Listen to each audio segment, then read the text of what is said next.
After heavy rains on Friday and Saturday, Sunday has brought a reprieve. We see the sun and we're ready to go racing for the second race of the weekend for Pirelli GT4 America here at Circuit of the Americas. My name is Ryan Marine. Pleasure to have your company with us here for this race. Calvin Fish is alongside. Amanda Busick is in the pit lane. Boy, what a difference a day makes. Look at that sun over the racetrack, Calvin. Haven't seen much of that this weekend, and it's definitely a welcome sight for our Pirelli GT4 America competitors who had to race in the rain, had a long delay for a barrier repair due to an accident that might have had something to do with the wet track conditions. And I think they're ready to go for a full race, green to checkers, if at all possible, here today. Yeah, just out on the pre-grid, a lot of smiling faces amongst the crews and drivers. A little safer racetrack. We saw a lot of action here yesterday, but today we've got a bit of a shuffle grid. I mean, qualifying was set here in relatively dry conditions, but a little bit of compromise was going on with the setup because rain was certainly threatening during those qualifying sessions. So we'll see what happens, but certainly there's been some strong performances here this weekend amongst the three classes. Well, none stronger than what we've seen from the NOLA Sport pairing of Matt Travis and Jason Hart, who is slated to start this race. As far as we know, he's here, but he's been on baby watch here this weekend, checking flights, making sure he can get home to Dallas in time for the birth of his third child, if at all possible. I think he's just ready to get this hour over with so he can get on a plane, get home, and get on with the next phase of his life, welcoming in child number 3. Yeah, he's got to do at least 25 minutes, get to that mandatory pit stop window here today that exists for 10 minutes, but they've been on a roll. They're leading the championship. 3 straight victories, having swept at Sonoma, and a wonderful day yesterday. Just really great execution by the team. Claimed both pole positions in very tricky qualifying conditions here yesterday. So see if they can do it. They're very strong here at Circuit of the Americas, but there are some awfully tough competitors right around them on the grid today. Exactly so. It'll be B Sport Racing's Kenton Cook starting alongside Jason Hart in the front row of this grid on this great racetrack. Let's take a view of the racetrack with our Porsche track preview. Hi, my name is Jan Halen. Welcome to the Porsche track preview as we get ready to start a lap at Circuit of the Americas in the Wright Motorsports Porsche.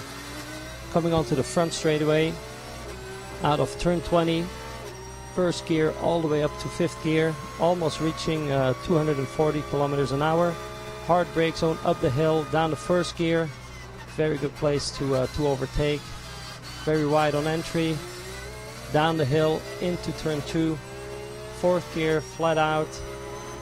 And then reaching almost 230 kilometers an hour for the brake zone here into the S's. Down to 3rd. Back to power. Into turn 6. Back to power using all the curbing here on the inside. Getting ready for that transition into turn 7. Again, hard on the curbs, on the brakes here, down the first, up the hill, using up all the track here on the entry, trying not to exceed track limits as we go down the hill. And now going into one of the first hairpins here at Circuit of the Americas. Great place to overtake, braking at the 100th, 5th gear, down the first, very wide again on the entry, and again trying not to exceed track limits, coming onto the back straightaway. This is the longest straightaway here at the Circuit of the Americas. So it creates a good opportunity to overtake again into turn 12. Braking just past the 150 sign, hard on the brakes here. 6th gear down the first. Big compression here at the apex of 12. Back to power. 3rd gear down the first. Big rotation here. And then we get to what is going to be the slowest corner here at Circuit of the Americas. 1st gear, turn 15 here, and then ready to drive into the famous carousel. Triple right-hander, very hard to get this right. A little bit of push here, car gets a little loose in the middle, back to power, and then ready for turn 19, which it's always a tough corner not to exceed track limits. Race control always watching over us there. Hard on the brakes, down the first again for turn 20, and onto the front straightaway. And that was a lap here at Circuit of the Americas. That was a trip around Cota, courtesy of Jan Halen, driver in GT World Challenge America for Wright Motorsports. Great look at this track. Here we go, about ready for race number 2 of the weekend, and it is NOLA Sport. Jason Hart starting on pole. Kenton Cook from B Sport Racing in the Aston Martin starting alongside. Row number 2, Spencer Pumpelly from TRG and Bimmer World's Chandler Hall. Those are the first 4 starting positions. Field in great alignment. 37 cars, 38 cars set to take the grid. Good news, Matt Dalton, after his big crash, is racing here today. Recovered from the crash yesterday in a spare chassis, will take the green. Which waves now? Big jump further back in the field. It is 3, 4, 5 wide on the run up to turn 1. Yeah, look how they spread out here. Now they've got a funnel down, uphill into the brake zone, tons of grip, but the Pirelli P0's not totally up to pressure and temp there. Just trying to get through here unscathed. 4 wide coming off as you plunge down the hill. Looked like Aaron Povolato in the Ringtech car had a great second stint yesterday. Got a good jump in that Mercedes. He now runs second behind Jason Hart. That drops Kenton Cook back into third. Then it looks like Jerome Bleekemolen in the Black Swan Racing car makes up a couple of spots. He runs fourth.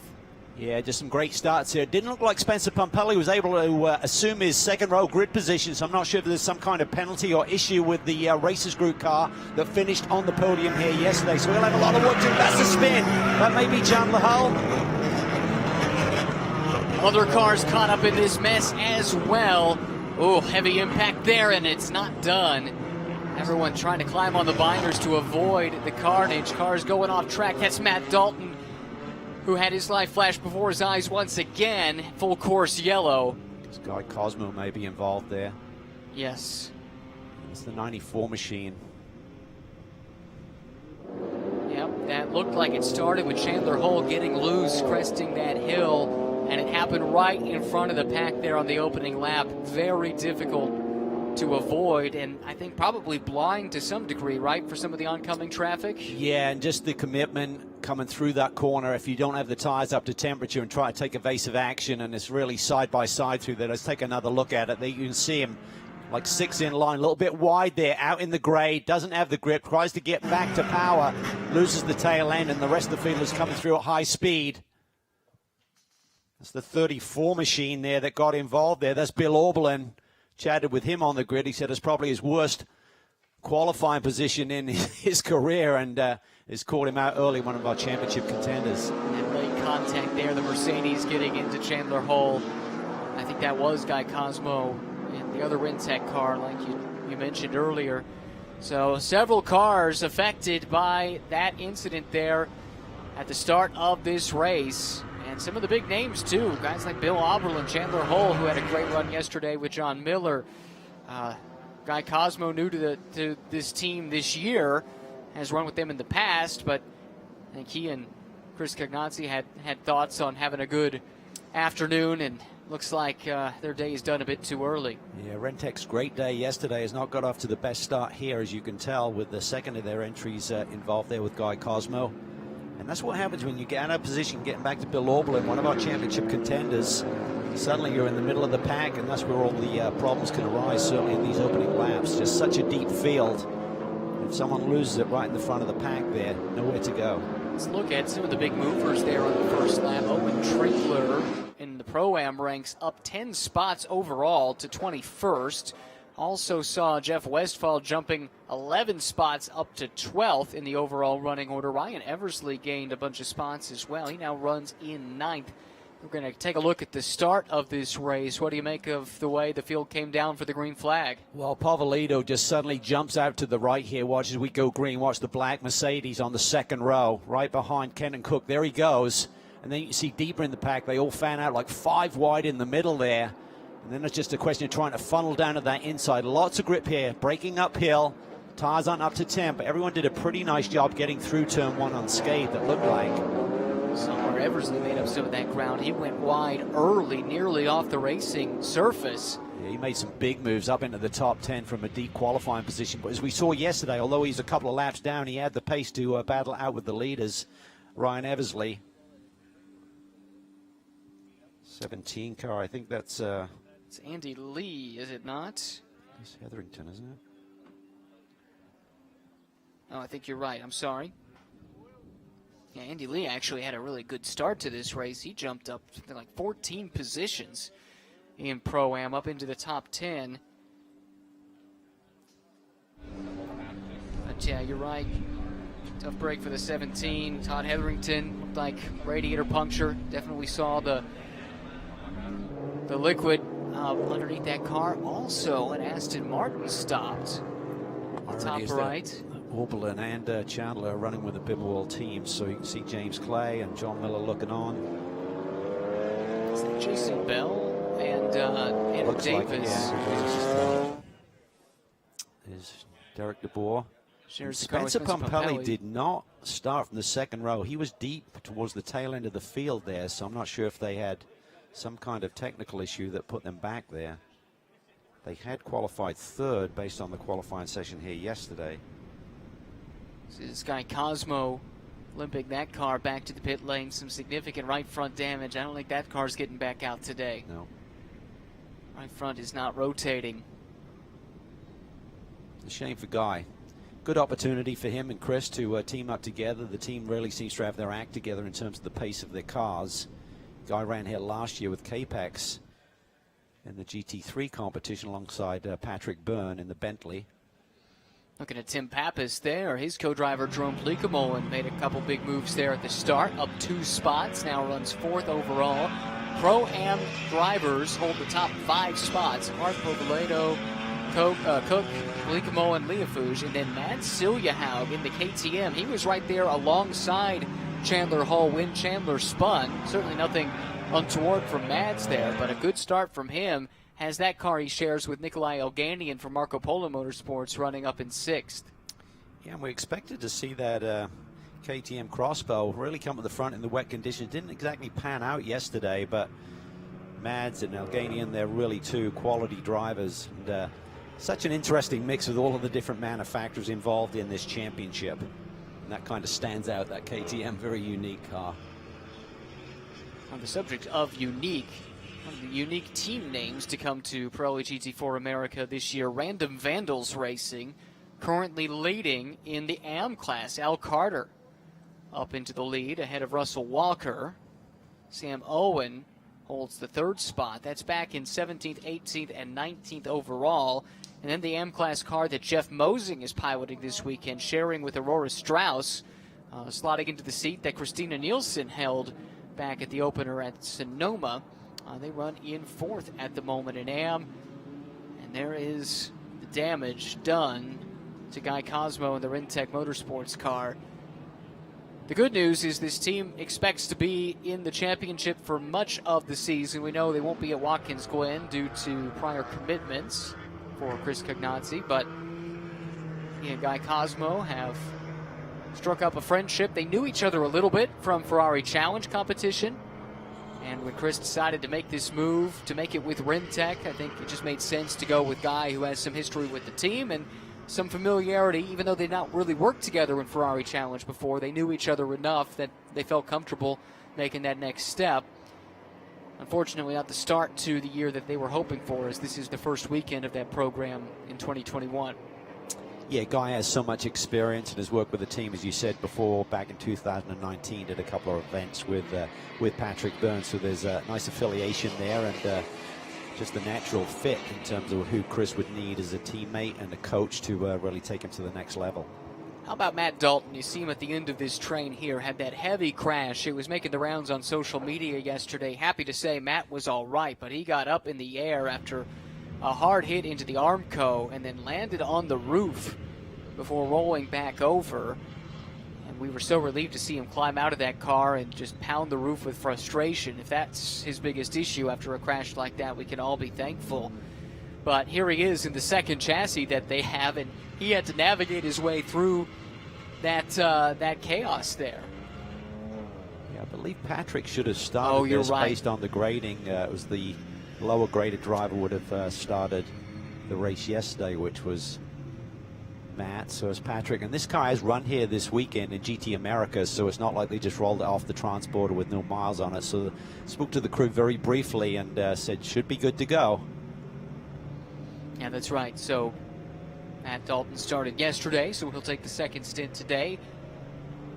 And the accident we were talking about from yesterday, just to give you an idea of how hard a hit that was. That's over 100 miles an hour there as he sped off the racetrack, and just a testimony to the strength of these GT4 cars, the safety that is built into them. He's essentially able to just walk away from that one. That was unbelievable, but very welcome news indeed. So, yeah, maybe he didn't have to pick his way through it, but he watched his co-driver pick his way through, and I'm sure shades of yesterday came back for Matt Dalton watching along the pit lane. You never know till you wake up the next morning exactly how you're going to feel after you've slept on it, literally. So good to know that Matt feels he's fit enough to jump in here halfway through. Well, the cleanup continues here for a first lap accident. Start of this race. Got an update from the pit lane. Tim Pappas is standing by with Amanda Busick. Pappas and Jerome Bleekemolen have been racing together since 2010. And Tim, I talked to you briefly off camera. You're wondering how the setup is going to be here today from dry to wet. What adjustments did you guys make?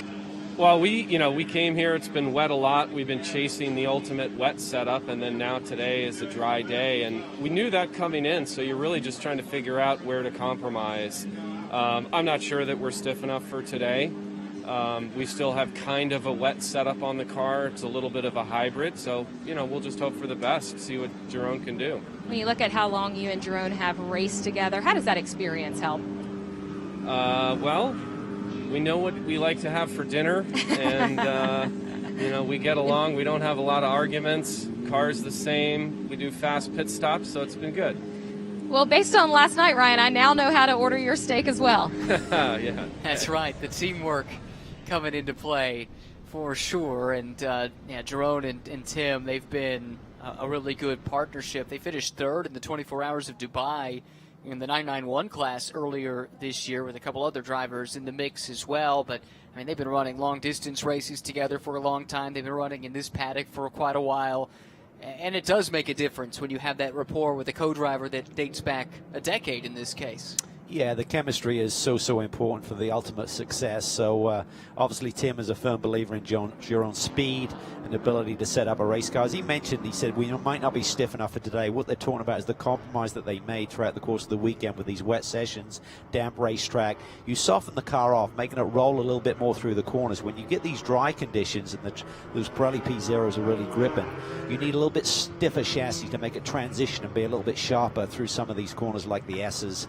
And he feels maybe we didn't go far enough. We'll have to wait and see. Jerome will be hanging on here. Has a nice track position right now, sitting there in fourth. Had a great start, picked up a couple of spots, and as you said, in that fourth spot in the silver and green Porsche Cayman right there in that shot. For this weekend, we've had so much running in the wet, so much damp conditions or full-on wet conditions. We certainly have not seen anything like we are right now. Sunny skies, pretty warm out there. How much does that benefit teams that have run here in the past, driver lineups and cars that have stayed stable year to year? They can go back to that notebook to try and prepare themselves for this race. It's a big help, and a lot of that is just really understanding most importantly, the tire, right? That's what's going to give you the grip around the racetrack. So getting your pressures correct in terms of understanding and kind of estimating what the pressure build will be, what the temperature build will be, and making sure that's the right starting point. But you're getting a bit of a reset here. As you can see how slowly they're maneuvering around the racetrack right now, that's allowing those tire pressures to drop back down, no tire temperatures being maintained. So again, you may have made a run that you thought was going to get you to 25, 30 minutes into the race. You are allowed to make that tire pressure adjustment during that mandatory pit stop. So maybe they'll be a little bit underinflated now when we get back to green for this short sprint to when that pit stop window opens. And that pit stop window is scheduled to open in just over 11 minutes time. And during that pit stop window, 10 minutes, every team is required to come down pit lane and do the driver change. Now, what we saw yesterday was because of the lengthy repair, there was a safety car that overlapped with the beginning of the scheduled opening of the pit stop window.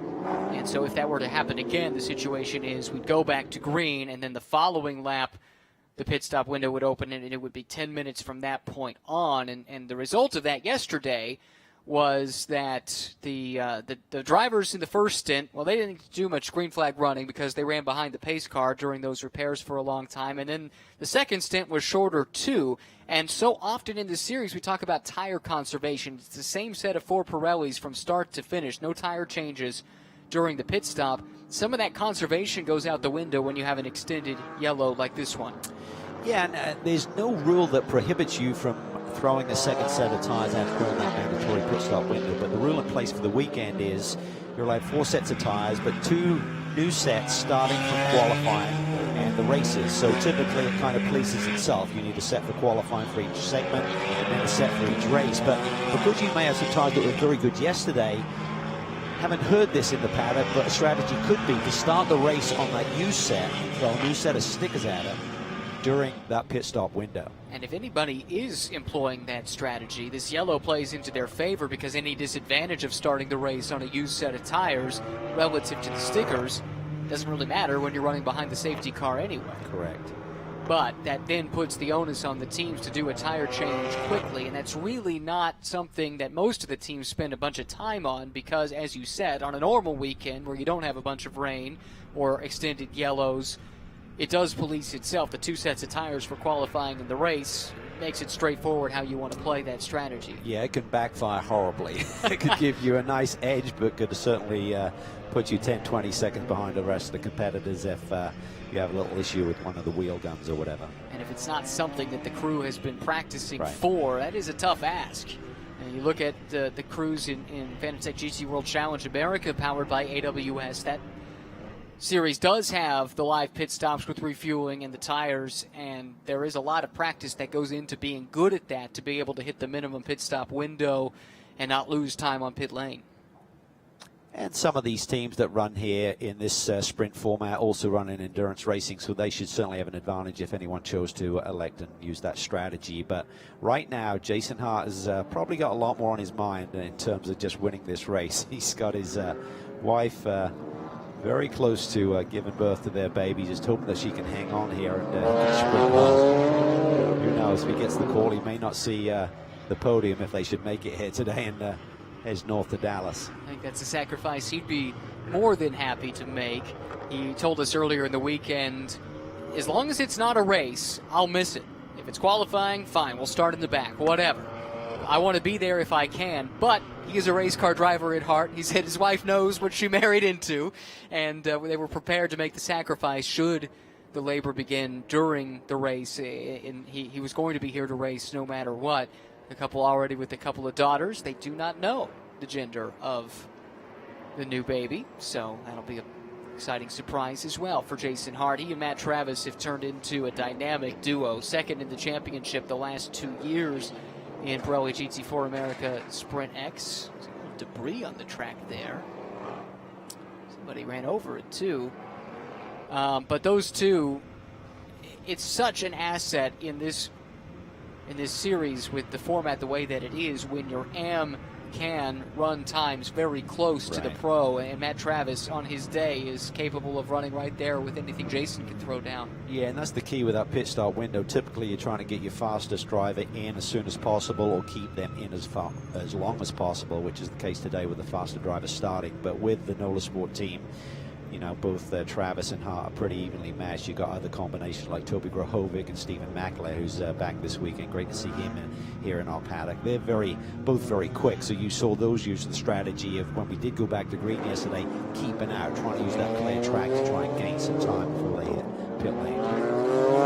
It's a car that's a little bit further down the order here today. I think they're about to come into the shot. Indeed, it's that Toyota Supra there, white with teal trim with some black on it as well. Driven right now by Kevin Conway, but John Jesbray was in the car yesterday and was impressive in the wet. More on that story in a moment, but first let's get down to Amanda. Well, guys, as you mentioned, it was a scary incident in lap 1 for Matt Dalton yesterday. And Matt, from your perspective, what happened? Yesterday, you know, it's a combination of things, Amanda. I didn't have the tires up 100%. I was probably 85% temp in the tires. I was pulling in on that BMW. I had been running a different line, but I wanted to get set up for the next turn, and back end hopped on me. And once I got onto the paint, ABS was kicking in, but it just wasn't grabbing. If you look at the video, car was bouncing, just no traction. So I saw that barrier coming in on the right side, and I just went into, okay, here we go mode. So. Well, the car that's on the track now, it is racing in GT America. What are you going to look for at this first half of the race that you could use in the back half? In the first half of the race, of this race or the GT America race later? This one today from Patrick. Yeah, I'm going to stay away from that bump on the left side, I'll tell you that. Patrick's going to cut through a decent amount of this field if there's any time left. And then I'm just going to get back in the car and get settled down a little bit and get back in the groove. I feel great. They cleared me this morning, so we're all good. Thank you. That's awesome news to hear that he's feeling all right and looking forward to getting back behind the wheel of the race car. A great character is Matt Dalton. We told the story several times over the years, but I don't think we have yet this year. That his given name is Joe, but he goes by Matt to honor his grandfather. He and Patrick Gallagher teamed up to finish 8th in the Pro-Am standings of Pirelli GT4 America Sprint X last year for this team. A couple of podium finishes for them, and looking for bigger and better things. And the addition of GT America this year, giving Matt the chance to run 2 cars in 2 different series, get that extra seat time, that has to help with his learning curve. It really does. And I tell you what amazes me is for a young up-and-coming racer to have an incident, you get back on the horse ride. But what really impresses me is with guys like Matt and also Tim Pappas, who we just spoke to earlier, Amanda did, had a massive accident at Bathurst. And, you know, these very successful businessmen, the fact that they love this sport so much and they get back in a race car, particularly Matt's had that big one yesterday afternoon, and suddenly he's back here today ready to get going again. And knowing full well the risks involved, everyone puts so much emphasis on safety, but at the end of the day, there's a risk involved in driving a racing car. Great to see, though, all the advances made, whether it's the barriers or the belts, the helmets, the head and neck restraints, the cars themselves. So much goes into protecting these drivers. See the energy starting to change here. Drivers starting to weave around a little bit, trying to clean those tires up. They'll be using the brake pedal against the accelerator to try and generate some brake temperature, which then comes up through the suspension and through the wheel itself, generating a bit more tire pressure. Safety car looks like they've sped up a little bit, so I think we're pretty close to getting back to green flag action here. Hart, Povolato, Cook, Leacamo, and Leafuge, the top 5. Celia Haug, Brandon Davis, John Capestro Dubets, Eversley, Andy Lee, and Ian James, the top 11. Jeff Westphal right there as well. Who do you have your eye on when we go back to green as someone who might be aggressive, trying to make some moves right before the pit window opens up here in a couple of minutes? Well, I think Eversley's going to be on it. You know, he's got a fast BMW in front of him, Capestro Dubets, but I think he's looking for more, trying to get it right to the sharp end before his teammate takes over. But there's some really fast cars here. Aaron Povolato on the back of that podium run there yesterday. You see how aggressive he was at the start. Got the jump, timed it perfectly. He sits there in the 2nd spot. So someone's got to do something about this Motorsport entry. I mean, they've been pretty dominant, and the start of the race, this restart up into turn 1, may be his best opportunity. Lights are off for the Lamborghini Urus safety car, so it will be ducking into the pits very shortly. Curious to see what Aaron has in store for Jason Hart, who will control this field coming to the green flag.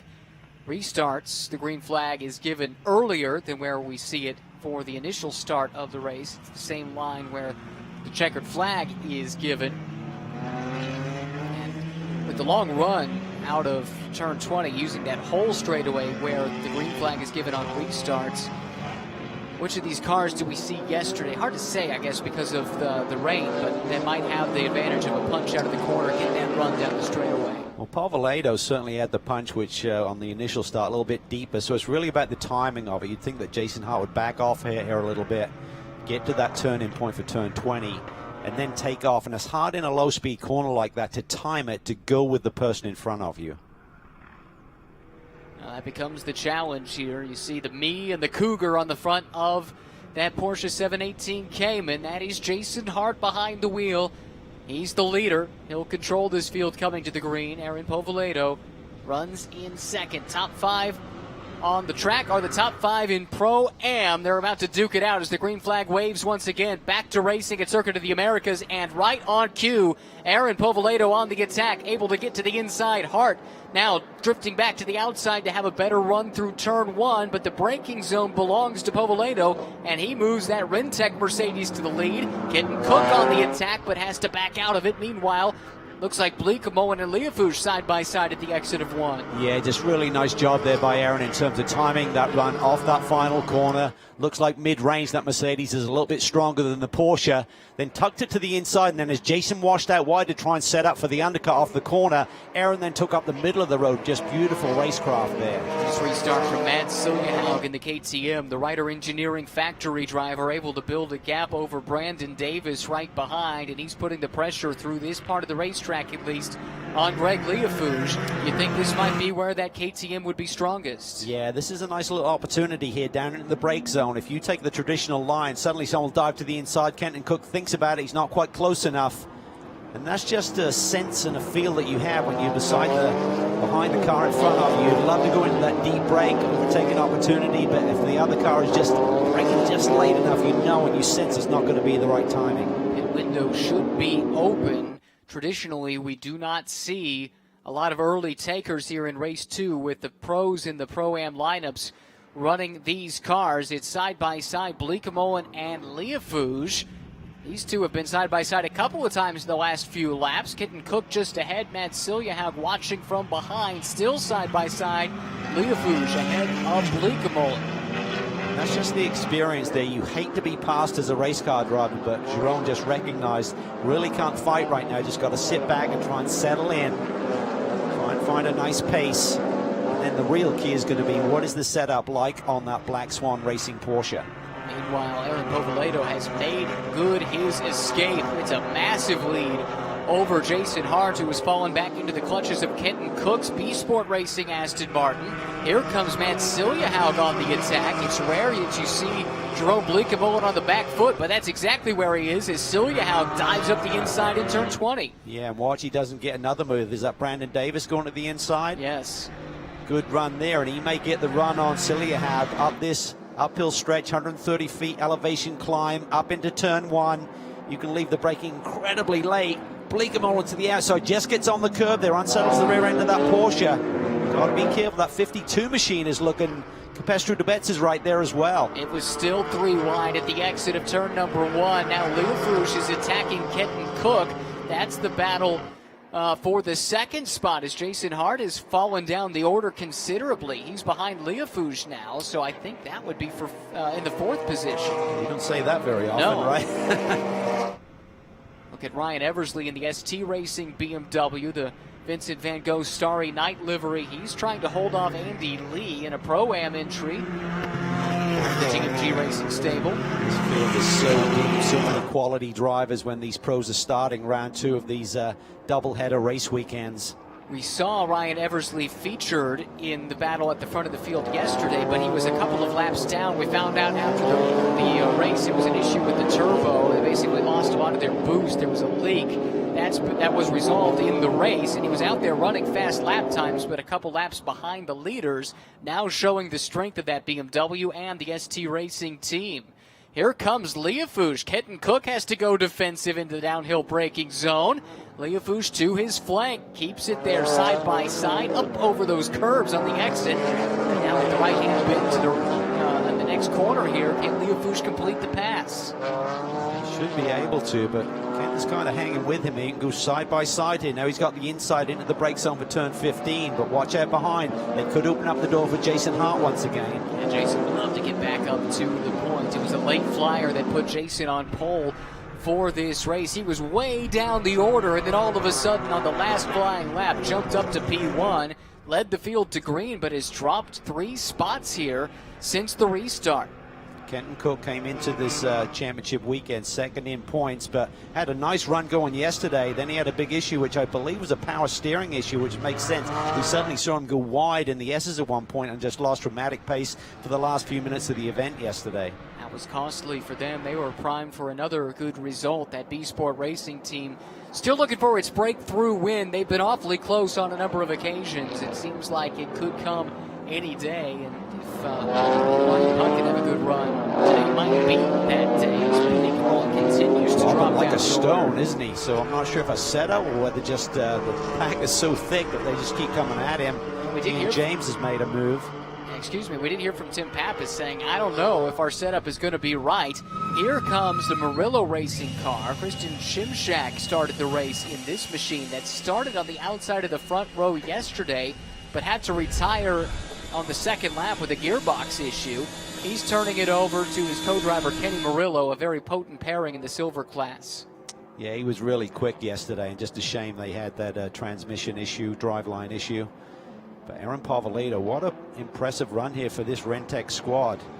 Rentec, they're based in South Florida, big aftermarket components for AMG Mercedes, and Povolito has now established a driving academy with the Rentec organization, so it's a really nice fit. With Mercedes in the right hands of very fast race cars. Tomas Mejia getting into that ST Racing car. To be set loose. So their combined age about 32 years old, right? Yeah. The two of them together. Bryson Liu. These two were not, let's say they felt like they were thrown in the deep end a little bit at Sonoma. It was a lot to learn for both of them, stepping up into Pirelli GT4 America. Good scrap here as we see John Capestro Dubets making the pass on Brandon Davis. Davis trying to battle back if he can. WR Racing, that team. The many Aston Martin teams in this field. It's been interesting to see the explosion of interest in Aston over the last couple of seasons. Yeah, and with the Dexters moving to the Aston Martin Racing platform as well, this WR team are really working with them in terms of the engineering support that they have on the weekend. So I think they have Ben Anderson, who did some driving with the Dexters last year. He's part of that squad in terms of engineering. They have really good engineering support all the way around there. So it's a nice, almost like a two-car team. I think we'll be seeing Ben Anderson in a brand new Ginetta GT4 starting at VIR under the Dexter Racing tent. So yeah, he's capable behind the wheel, a good engineer as well. A couple of takers into the pit lane here in the early going. It's Jeff Westphal turning over to Vesko Kozarov. That's a silver class entry. We also saw JCD, John Capestro Dubets, bring the Auto Technic car that was running fifth into the pit lane. Yeah, these guys finished second in the silver class yesterday. Really strong driver combination. Jeff Westphal, so much experience in endurance racing, gets the job done in GT machinery, and we know Vesco's history. Very, very strong competitor. Impressive, great speed, a lot of experience too. He's been racing for a long, long time. Native of Bulgaria, but he's been in the States for a few decades at this point, and his career for himself. Great engineering brain as well, so Right. it's really kind of the backbone of that rated racing team, led by he and Laura Talman. They've really expanded this year with efforts in GT America, powered by AWS, as well as Fanatec GT World Challenge America, powered by AWS. We'll be seeing their car in action a bit later on this afternoon. Kenton Cook runs second. B-Sport Racing, the team. He's got Greg Leofouge, though, breathing down his neck, and after losing a few spots there on the restart, Jason Hart seems to have settled in a little bit. Maybe the track's coming back to that Cayman. Yeah, it could be, but right now he's about 3/4 of a second off the pace of the three cars in front of him. So again, maybe they compromised the setup a little bit in these perfectly dry conditions. Certainly they had the pace in damp for both of the qualies yesterday for he and Matt Travis, but in these more perfect conditions, maybe the car's not as ideally suited. But again, you got to think big picture, think about the championship. Here comes Aaron Povoleto. He's going to take that car into the pits, and with just 26 minutes on the clock, I think everybody else is going to have to come in to not run afoul of that window. He'll be turning the car over to Ross Schwest, the native of New Orleans,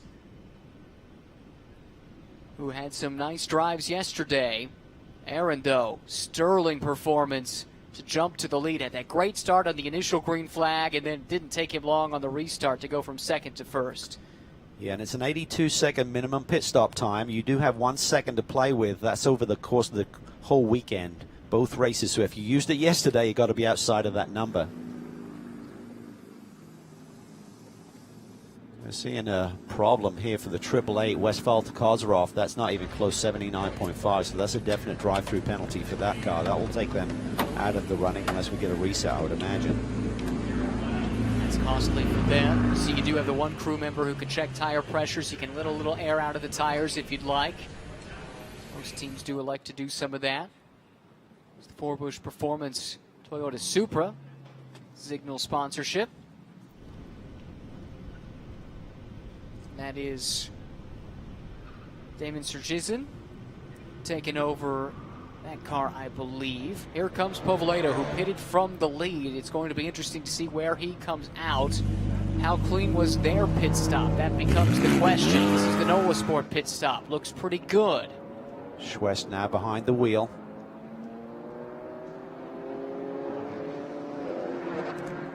Leaving the pit lane. Nice acceleration away. Here come some of the cars that have pitted already. This is the 888 Audi that should owe us a pit stop. They're going to get dinged for that. Penalty, rather. Andy Lita Sabo, 81.6, so that should be okay. I don't recall them being underneath yesterday, so they should be okay with that. And they're the fine margins, particularly when you don't have a lot of green flag running. The pack is still pretty compressed.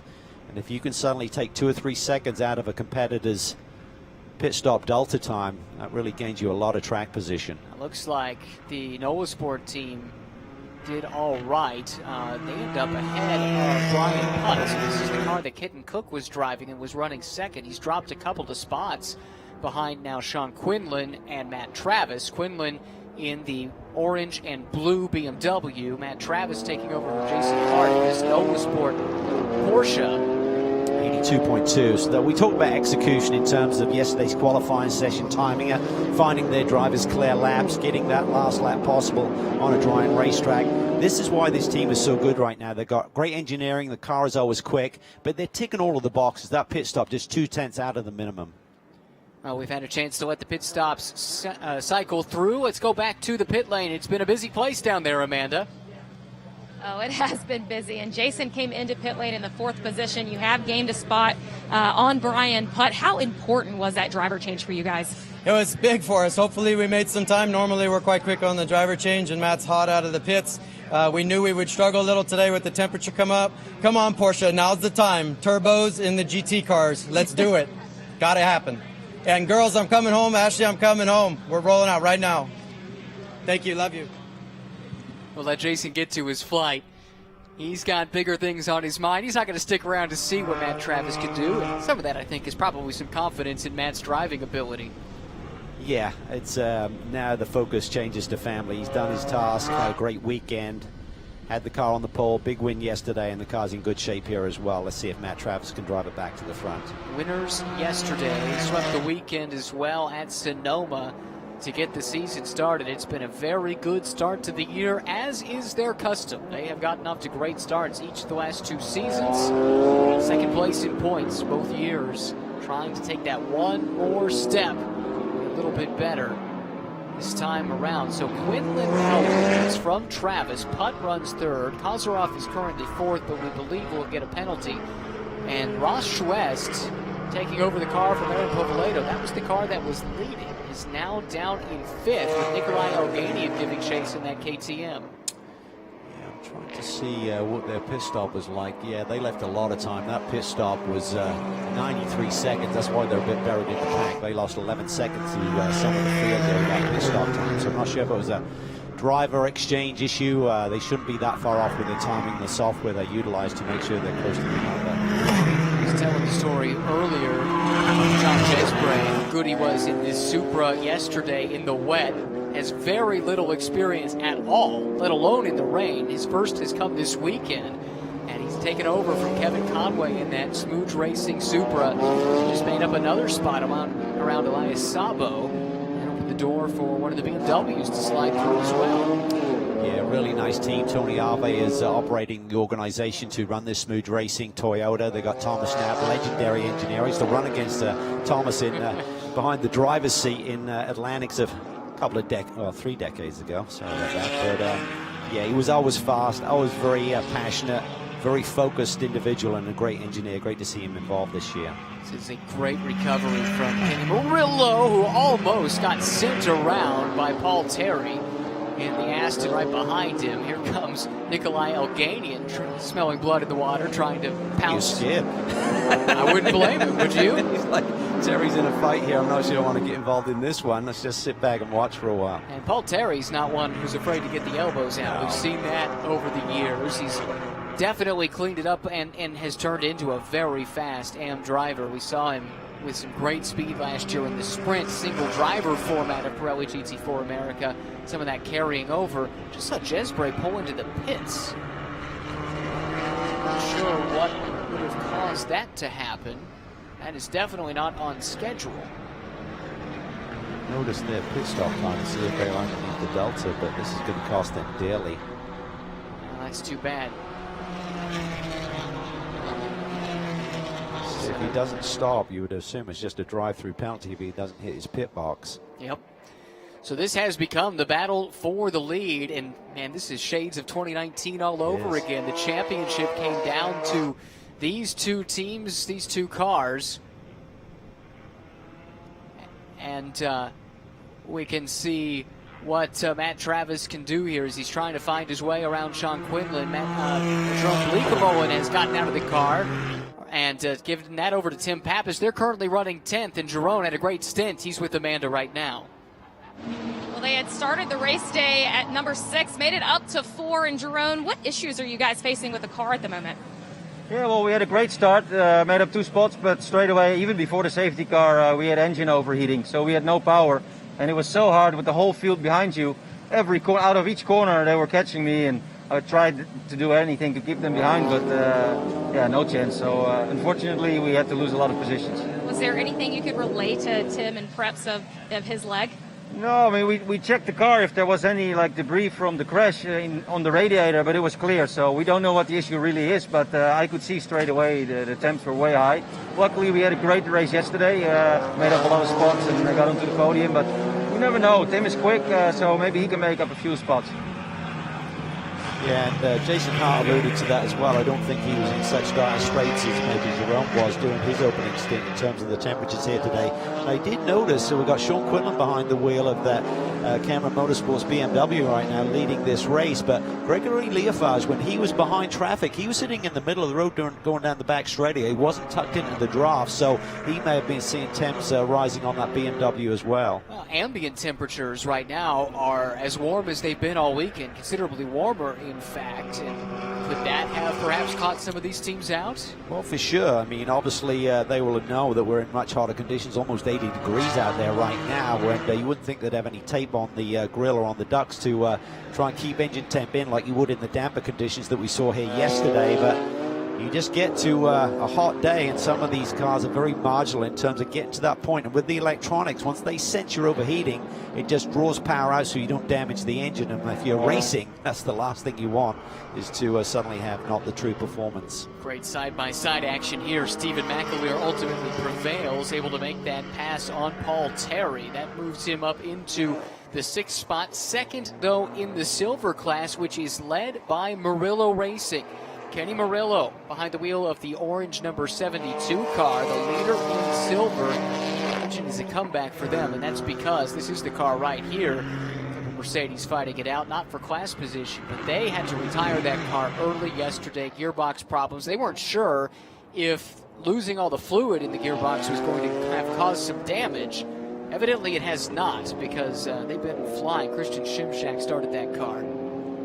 Yeah, Kenny Murillo, when he gets the opportunity, he works on the team as a data engineer, working for his father, who's a keen racer as well, had a tremendous single-seater career going until he realized that the funding was not going to be there for him, and switched gears to team ownership and management, and does a tremendous job. But his young son here is, when he gets the rare opportunity to drive, he's always towards the sharp end. Did some Porsche single-make racing last year. Showed good pace in that at times. Seems really at home, though, behind the wheel of the GT4 Mercedes that just banged doors with Ross West in the Rentec Mercedes. No love lost, it would appear, between the two Mercedes runners. Ross is ready to go after him again, so Not sure that he's had the message that's not the same class. We don't need to be fighting quite that hard and giving up a really solid performance here. Keep an eye, too, on that KTM Crossbow. Nikolai Elgania driving. That's third in silver. Got the news earlier this week that they're committed to the full season. Their plan back in Sonoma was sort of to pick and choose the North American program to fit that in with some things they're doing in Europe. But I think travel difficulties have made it more so, or that role has switched, and they're more focused now on the North American program, with a couple of races still on the docket yet to go in Europe. They were racing over there relatively recently as well. So you talked about it, the battle for the 2019 championship. NOLA Sport got off to their campaign that year. They went, 7 or 8 races unbeaten? And then suddenly halfway through, Steve Cameron Racing with Gregory Leofeuge and Sean Quinlan here went on the march and pipped them to the title at the final rounds of the championship. So right now that's really got Sean Quinlan out front, but Matt Travers, he's pretty savvy. I'm just looking at the clock and thinking maybe he's just biding his time there, sitting in second position.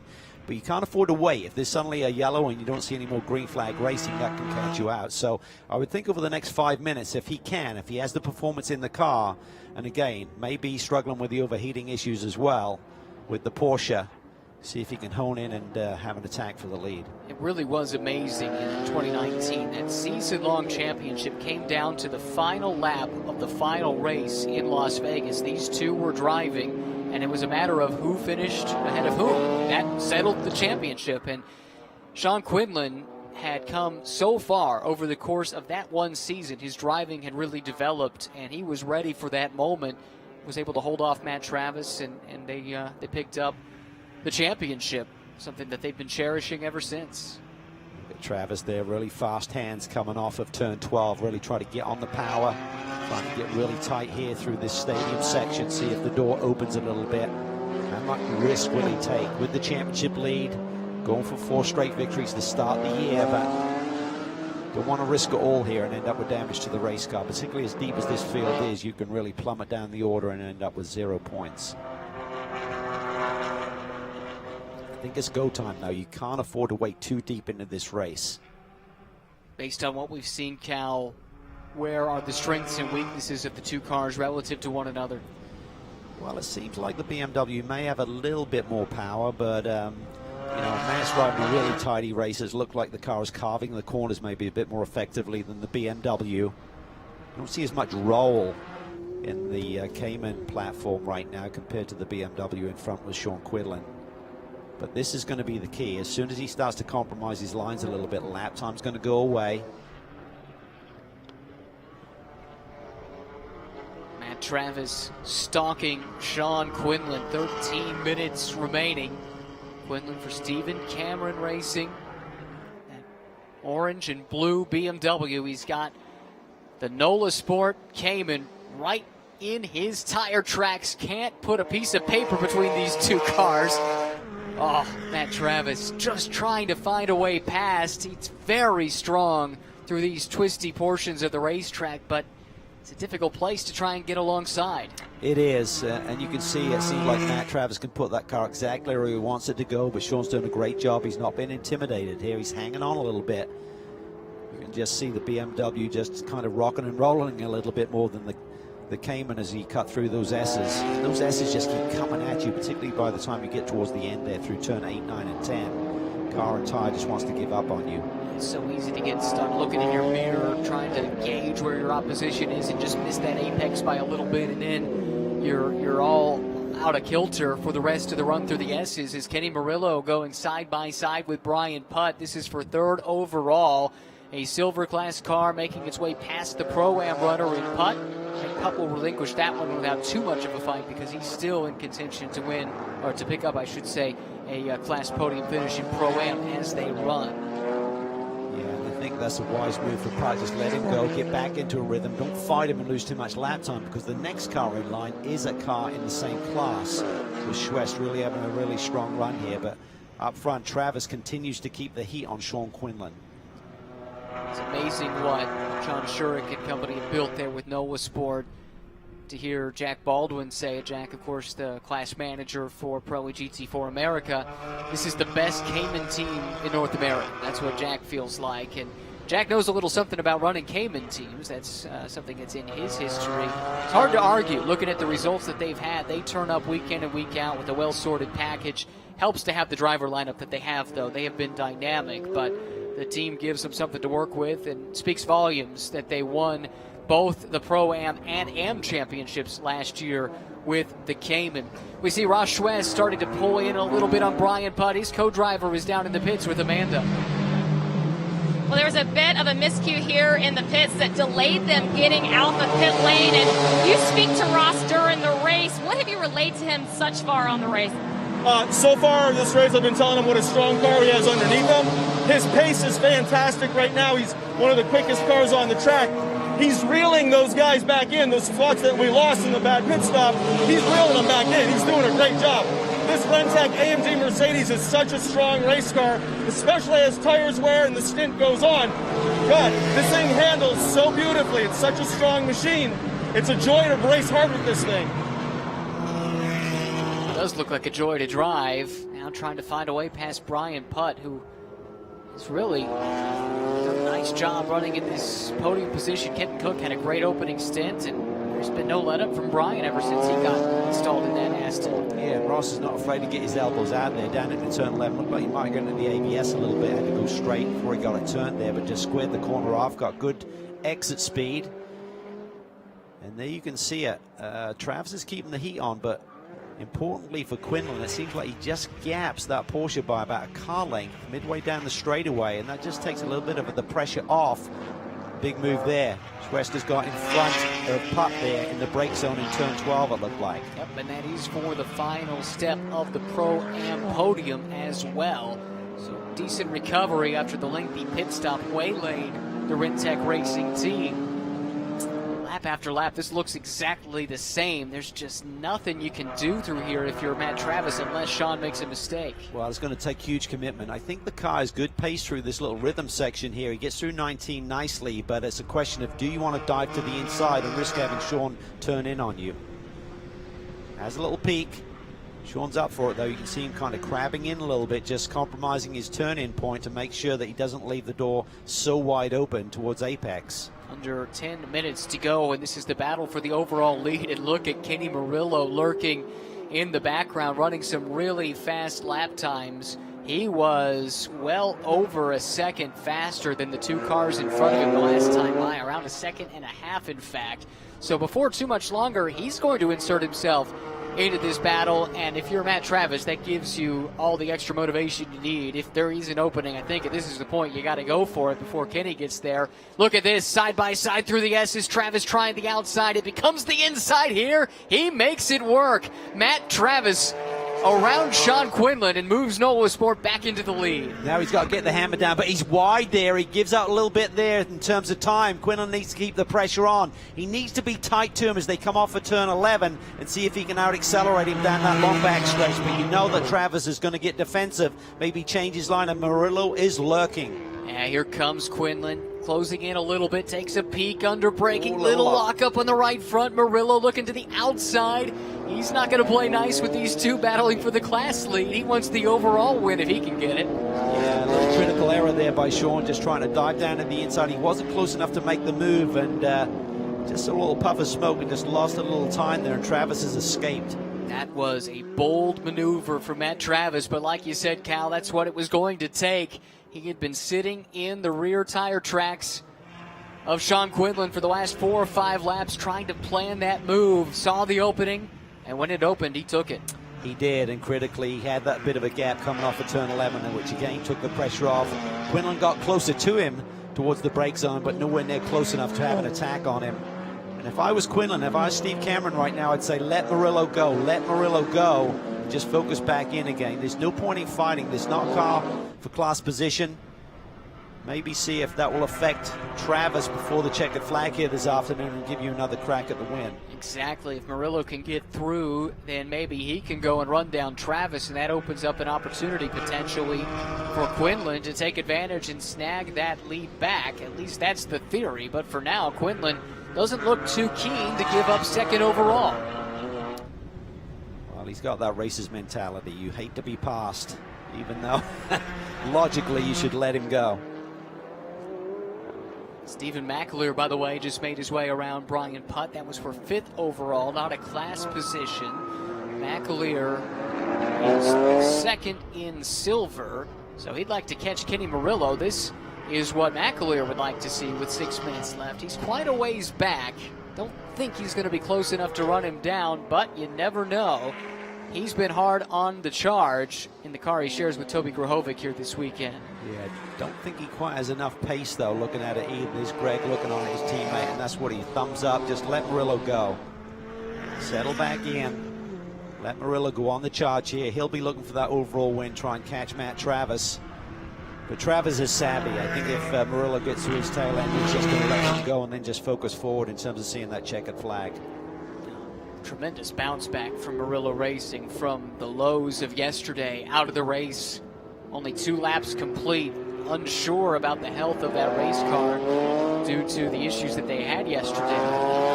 Turn that right around into this stirring drive through the field. We saw Shimshak come in early and turn it over to Murillo, and maybe that also helped vault them up through the field, able to get some clean track and turn down some fast lap times. And then ever since then, Murillo's been knifing his way through this field. Look in the backdrop there. McAleer's getting really close to Schwess. Not for a class position, but again, he's on the attack. If there's any bobble up front with Murillo, that may give McAleer the chance of grabbing the win here this afternoon. 5 minutes remaining, still a lot to play for. Travis has built a lead of over a second since he's been able to get around Quinlan. See what Murillo can do if he starts to reel him in, and even if that affects Quinlan's opportunity to get back, perhaps at Matt Travis. McAleer held up right now a little bit behind Schwest, who's turning some very good lap times, right on par with the cars around him. Yeah, really impressed with Schwest here. I mean, looked a little bit ragged initially, but he settled in, not afraid to get in a fight. Strong driver combinations this season is really just getting rolling. We're starting to identify where the strength is going to be. Brian Putt right behind in this shot as McAleer did make the pass there in turn 20. Been impressed with Brian Putt. His team had been on the podium several times. Still looking for the win. Just feels like it's coming.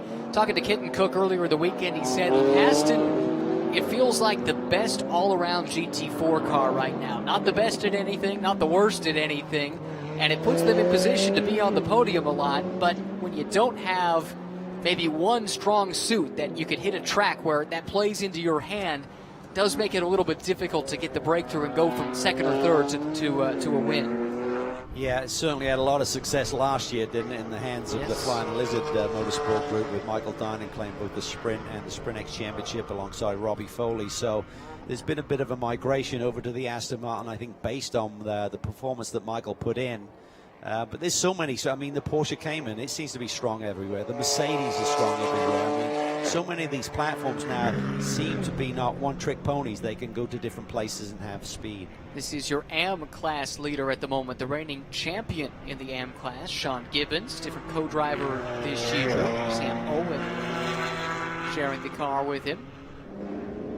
But had a really good season, a career year last year, I think it's safe to say, for Sean Gibbons, and carrying over some of that momentum here into 2021. Yeah, really loves his racing, has to work hard at it to get the funding and the partners together, but he gives it 1,000,000%, and it doesn't seem to matter who he's paired up with. He always seems to be in podium position and championship contention.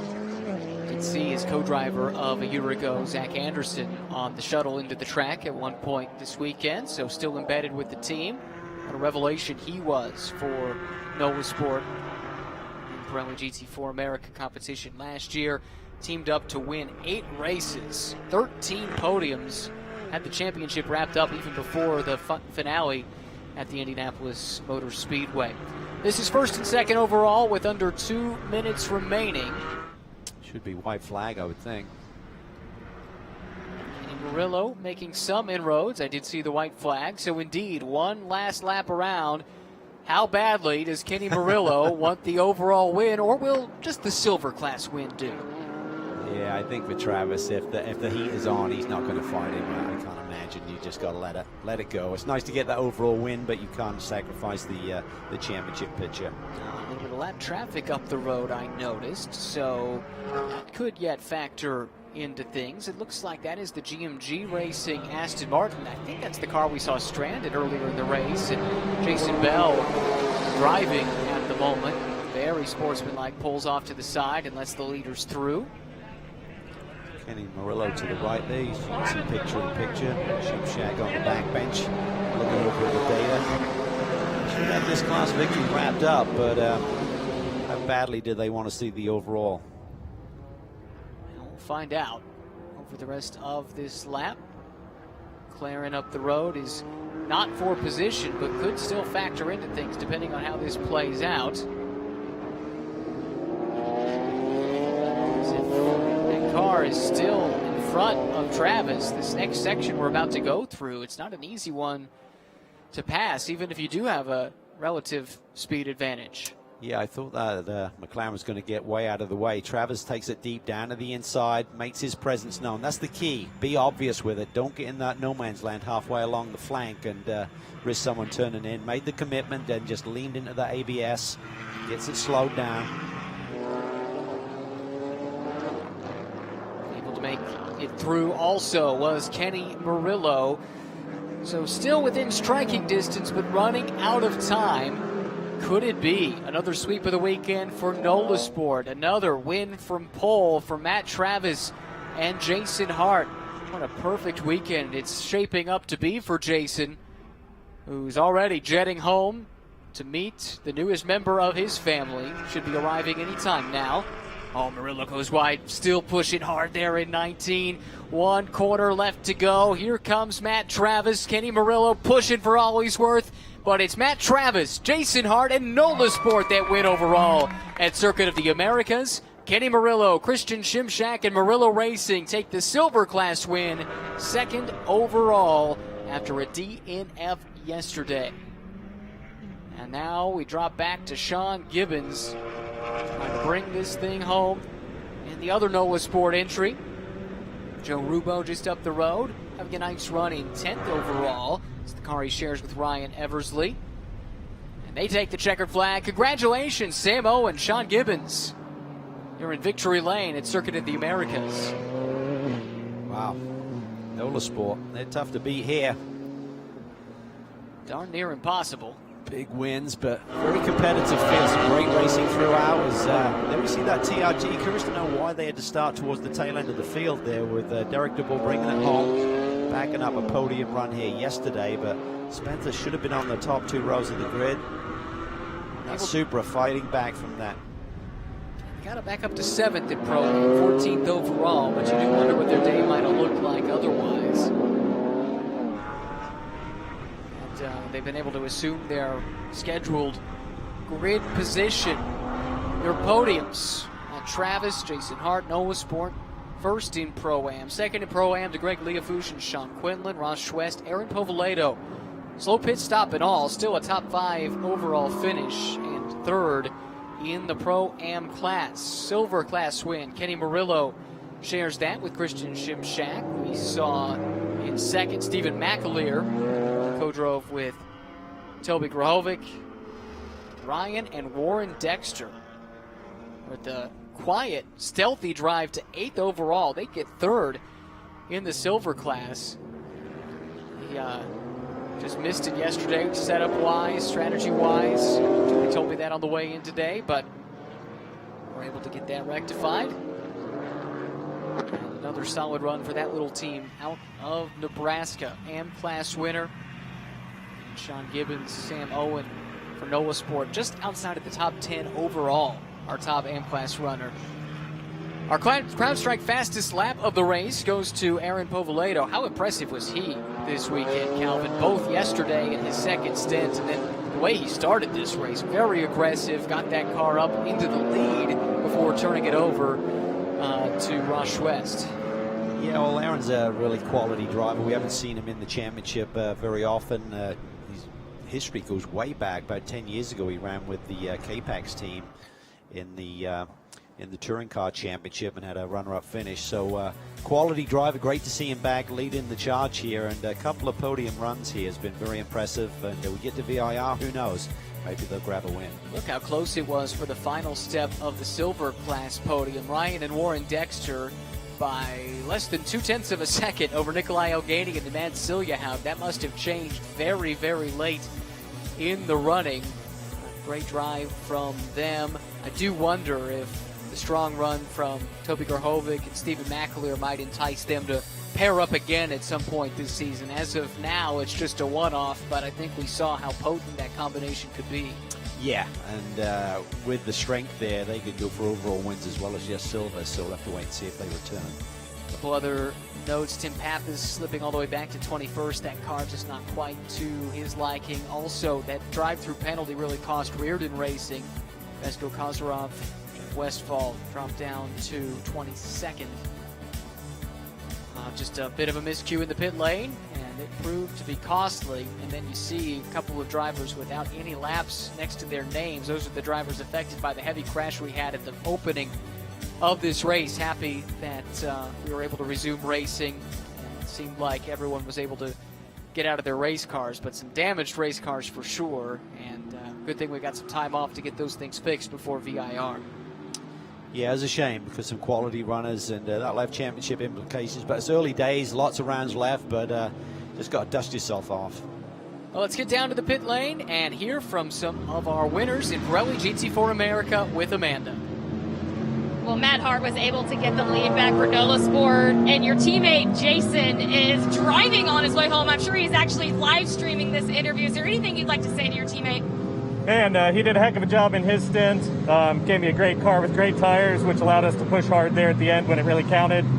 Always fun to race with Sean, and I know Kenny was coming. I think he got a bad break in traffic. Frankly, would have loved to race him on the last lap, but yeah, he's a heck of a driver too. So to Jason and Ashley, good luck with the baby, and can't wait to meet him. And man, what a day. Well, let's talk about your ability real quick. You were able to get that top overall spot back. What pushed you to that position? Oh, it's got very little to do with me. I just want to do my best for the ball club. We take them one day at a time, and Lord willing, turns out all right. It's the car. It's all the car and the team. Congratulations. Thanks. A little Bull Durham, I think, from Matt Travis. You see the me on the front, shades of Talladega Nights.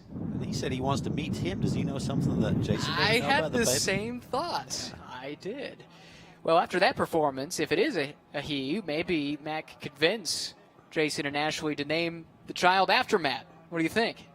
Sounds good to me. Make a compelling argument.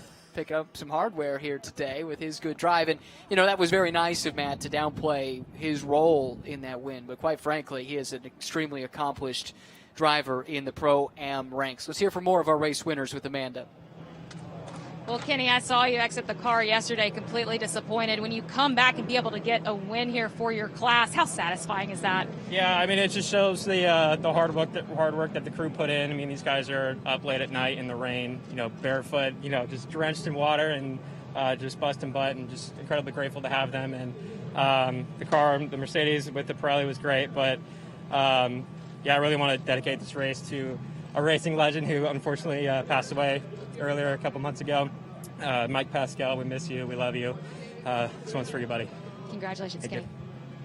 It's a very good point. A lot of thoughts in this paddock are with the Pascal family. They've been a big part of sports car racing here in the States for quite a while. Yeah, it's really nice of Kenny to mention that. It's very sad for the whole paddock and the whole racing family here. Came as a big surprise, to be sure. Have to imagine that Kenny's dad, Ken, is a happy papa. He's not a man of many words, I don't think, but I suspect he's beaming underneath the mask. Yeah, he has to be proud. Just such a nice young man, quality individual, great race car driver, and if he gets the opportunity, he could really go places in this sport. I certainly hope he gets that opportunity. Sean Gibbons, Sam Owen, your winners in the AM class, and Amanda's found them. Well, guys, and they just started racing together this year. Actually, Sean just told me it's Sam's third pro race ever. How proud are you of this team? Oh, man, the team has been awesome. You know, Nola always gives us a great car. Sam drove his rear end off, you know, to get that done, and then give me a good car that I could go run everybody down and get by him. So couldn't be happier. We've got a ton of new sponsors here. You know, we're building this program, and it's been amazing. Thank you. Well, Sam, in just your third professional race ever, Yeah. how do you describe this moment for Pretty yourself? amazing. pretty amazing. I can't even believe I'm here. Congratulations, guys. Awesome job. He's about to go stand Yeah. on the victory lane rostrum at Circuit of the Americas. Think about some of the names that have been up there at one time or another, and he's now one of them. This is the way the race got started. It was an interesting start. Keep an eye on that Mercedes from Rimtech. Aaron Povolato behind the wheel, jumps to the outside, very aggressive at the beginning of this race, and it's 3, 4, 5 wide behind. Yeah, and everyone kept it clean. Then there's a big moment in this race. Chandler Hull gets sideways there.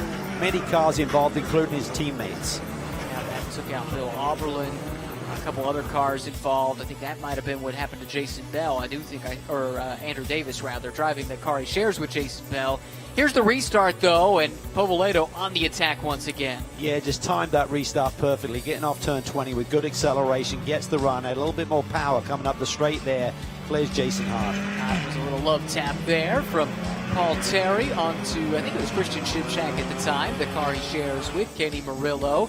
Some side-by-side racing here with McAleer trying to make his charge up through the field, and what a charge it was. He and Toby Grahovic will be happy, I suspect, with the second-place finish. Yeah, a couple of nice podiums for those guys. Mercedes on Mercedes action here. Kenny Murillo working his way up around Ross Schwess. That was not for a class position, but it did free Kenny Murillo to go off and try and chase down the overall leaders. This was the move of the race, though. Matt Travis to the inside of Sean Quinlan. Yeah, time was running out. He really forced the issue, understeered wide a little bit. Sean just gives him enough racing room. Checkered flag waves. That's how close it was. First to second overall.